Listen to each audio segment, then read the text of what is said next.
प्रशांत किशोर के बारे में मुझे ये बताइए कि कितना आप लोग हल्के में ले रहे हैं, कितना मजबूती में ले रहे हैं, क्योंकि लॉन्चिंग की तो जबरदस्त तैयारी है।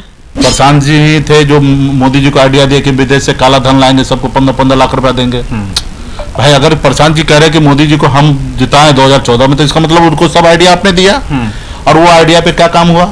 तो आज जो आप बोल रहे कि हम जो अगले साल छठ में जो लोग आएंगे उसको छठ बिहार में रहना है, बिहार से बाहर नौकरी करने के लिए नहीं जाना है, इसके कितनी % सच्चाई है? पवन सिंह, आनंद मिश्रा या तमाम जो लोग आ रहे हैं प्रशांत के, कोई फायदा होगा प्रशांत किशोर? अरे सुन रहे हैं कि भाई पीके के साथ पावर स्टार पवन सिंह आने वाले हैं। मोदी जी अगर मान लेगा कि हमको टॉप 10 जो बिहार देश में न्यूज है वहां पे मुकेश सहनी का न्यूज ना चले तो सच्चाई है। नमस्कार, देशवा न्यूज देख रहे हैं आप। देखिए मेरे साथ आज बातचीत करने के लिए मौजूद है सन ऑफ मल्ला मुकेश सहनी। ये मुकेश सहनी जी, बहुत बहुत स्वागत है आपका देशवा न्यूज में। आपको भी बहुत बहुत धन्यवाद जी। प्रशांत किशोर के बारे में मुझे ये बताइए कि कितना आप लोग हल्के में ले रहे हैं, कितना मजबूती में ले रहे हैं, क्योंकि लॉन्चिंग की तो जबरदस्त तैयारी है ना। जितना वो सोचे थे, जितना बोले थे उतना नहीं है। पहले उन्होंने कहा था 10 लाख लोगों को लाएंगे, गांधी मैदान में रैली करेंगे, फिर पार्टी का घोषणा करेंगे। हमने भी किया था, आपके पास वीडियो होगा, फोटो होगा। मुझे तो याद है, मैं आपके साथ था। 5 लाख लोगों को गांधी मैदान में बुलाकर फिर हमने पार्टी का घोषणा किया। अभी देखते हैं कि हमारे जो भीड़ आया था उनके अनुकूल उनका कितना भीड़ आता है। हमने भी पार्टी लॉन्च किया था गांधी मैदान में रैली में। तो अभी सुन रहे हैं कि अरे सुन रहे हैं कि भाई पीके के साथ पावर स्टार पवन सिंह आने वाले हैं। वो अभी कौन आएंगे, क्या आएंगे, अब वो जिनको जोड़ना चाहेंगे उनकी पार्टी है, उन जिनको लाना चाहते हैं स्वागत है उनको, उस पर हमारा नहीं है। अभी सुन रहे मिलर हाई स्कूल में कार्यक्रम हो रहा है, गांधी मैदान में नहीं कर रहे। उनको लगा कि हम गांधी मैदान इतना भीड़ नहीं ला पाएंगे, इसलिए वो शिफ्ट कर दिया। क्योंकि अगर गांधी मैदान जितना भीड़ लाते तो गांधी मैदान में रैली होता। और उसके बाद देखिए बिहारी है, होशियार है, बिहारी नहीं पूरे देश के लोग उनको जानते हैं, ठीक है। तो उस नाते और उनके जो अभी तक का उसका किरदार जो रहा, किरदार क्या रहा?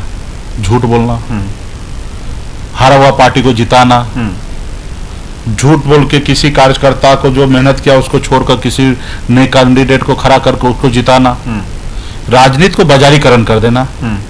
जहां पे जनता का वोट चाहिए और जनता का आशीर्वाद चाहिए कैंडिडेट को जीतने के लिए, वहां पे पैसे का इस्तेमाल करके, एजेंसी का इस्तेमाल करके, सोशल मीडिया तमाम ऐसे चीज करके वो राजनीति पैटर्न बनाए। जो स्टेट में जो जीत सकता है उनके साथ हमेशा काम किए और वो जीते हैं। जहां हार गए उनका चर्चा नहीं करते, जहां जीते वहां पे अपना मार्केटिंग अच्छा किए हैं। हमारे प्रशांत जी हैं जो मोदी जी को स्लोगन दिए कि भाई बोलो 2 करोड़ युवा को नौकरी देंगे। वो कहाँ नौकरी मिला ये अभी प्रशांत जी को बताना चाहिए। प्रशांत जी ही थे जो मोदी जी को आइडिया दिए कि विदेश से काला धन लाएंगे, सबको 15-15 लाख रुपया देंगे। भाई अगर प्रशांत जी कह रहे हैं कि मोदी जी को हम जिताएं 2014 में, तो इसका मतलब उनको सब आइडिया आपने दिया और वो आइडिया पे क्या काम हुआ। तो आज जो आप बोल रहे कि हम जो अगले साल छठ में जो लोग आएंगे उसको छठ बिहार में रहना है, बिहार से बाहर नौकरी करने के लिए नहीं जाना है, इसके कितनी % सच्चाई है?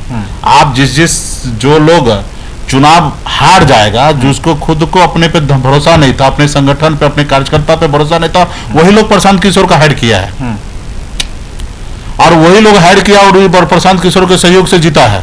प्रशांत किशोर जी का अपना कलाकारी से उनको जिताए हैं।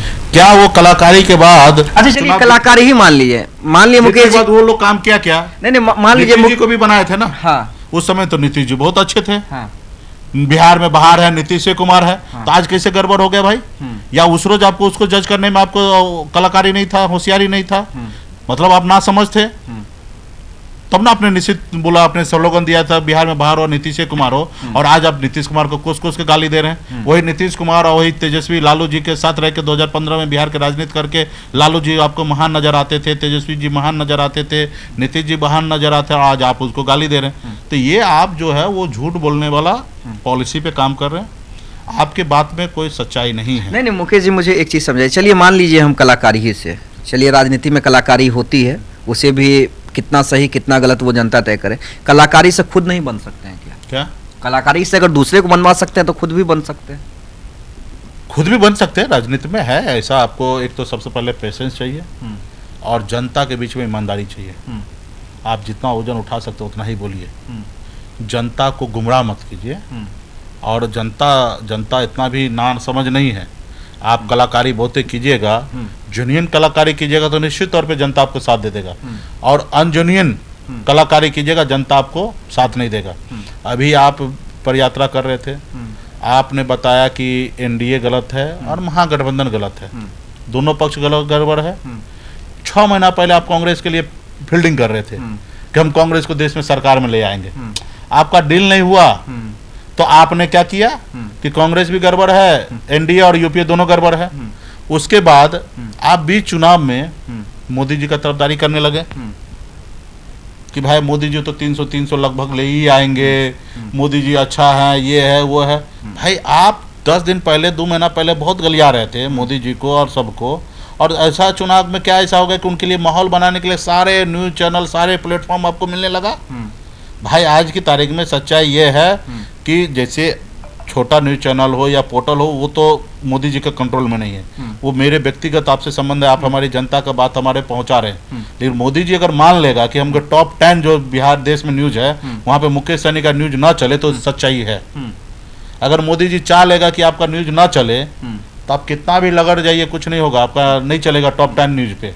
लेकिन आपको जो टॉप 10 न्यूज है देश में वो अगर आपको प्लेटफॉर्म दे रहा है तो निश्चित तौर पे मोदी जी का मेहरबानी है। भाई मोदी जी देश का प्रधानमंत्री है, जितने भी टॉप चैनल की बात करें वो मैक्सिमम जो कॉर्पोरेट घराना जो है मोदी जी के साथ खड़ा है। मतलब मिला जुला के आप कह रहे हैं कि प्रशांत किशोर यहाँ भी बीजेपी के लिए काम किया नहीं, यहाँ किया कर रहे हैं कि नहीं कर रहे हैं हम नहीं कह रहे हैं, लेकिन मोदी जी के लिए 2024 में फुल फील्डिंग किए थे, मोदी जी को फायदा पहुंचाने के लिए काम किया। चलिए पवन सिंह, आनंद मिश्रा या तमाम जो लोग आ रहे हैं प्रशांत के, कोई फायदा होगा प्रशांत किशोर? ये हम कैसे भविष्यवाणी कर सकते हैं भाई? आप राजनीतिक पार्टी हैं, दूसरी राजनीतिक पार्टी के बारे में बताइए। अभी आनंद मिश्रा जी को भाजपा उतना नहीं समझ पाया, भाजपा के पीछे वो टिकट लेना चाहता था, बक्सर से चुनाव लड़ना चाहता था, रिटायर होकर आए, ये वो सब, टिकट नहीं दिया, निर्दलीय लड़ा और कितना वोट आया वो आप देख सकते हैं, और हो गया। और अभी वो हाँ बोले ना अंगूर नहीं मिले तो खट्टा, आप भाजपा का विचारधारा मान रहे थे कल तक, और टिकट नहीं मिला तो अब भाजपा आपके लिए विरोध हो गया। पवन सिंह जी भी भाजपा को अपना नेता सब चीज मान रहे थे, भाजपा के साथ चुनाव लड़ना चाहता, टिकट नहीं मिला तो भाजपा विरोध हो गया। भाई आपके यहाँ पे पॉलिसी कहाँ है, विचारधारा कहाँ है? टिकट नहीं मिला यहाँ नहीं, यहाँ लड़िए, यहाँ नहीं मिले यहाँ लड़िए। भाई उसके साथ विचारधारा भी होना चाहिए ना। जैसे हमने हाथ में गंगा जल लेके पूरा बिहार में घूम घूम के कहा कि बीजेपी आरक्षण नहीं देगा तो हम गठबंधन नहीं करेंगे, गठबंधन नहीं तो वोट नहीं, हम उस पर कायम रहे। अगर हम 1-2 सीट पर समझौता कर लेते, मुजफ्फरपुर में लड़ लेते, मोतिया कहीं और जगह लड़ जाते हैं तो आज सांसद रहते, दिल्ली में मंत्री रहते। तो ये हमारा विचारधारा नहीं होता। जो लाखों लोगों ने हम पे जो सपना देखा कि मेरा नेता हमारे लिए आरक्षण की लड़ाई लड़ रहा, वो सपना चकनाचूर हो जाता। तो हमने अपने लोगों को हित देखते हुए हमने ऐसा निर्णय नहीं लिया। सिर्फ सत्ता कुर्सी के लिए हम नहीं रहे, सिर्फ सत्ता कुर्सी के रहते तो हम यूपी नहीं जाते लड़ने के लिए, हम मोदी जी से नहीं लड़ाई लड़ते। हमको था कि हम जहाँ हैं वहाँ परिवर्तन होना चाहिए, जो आरक्षण का उद्देश्य है वो पूरा होना चाहिए, तो उसके लिए लड़ाई लड़ा। उसमें जो भी हुआ हमको उसके लिए नुकसान दिया, लेकिन उसका परवाह नहीं करते, लेकिन विचारधारा के साथ खड़ा है।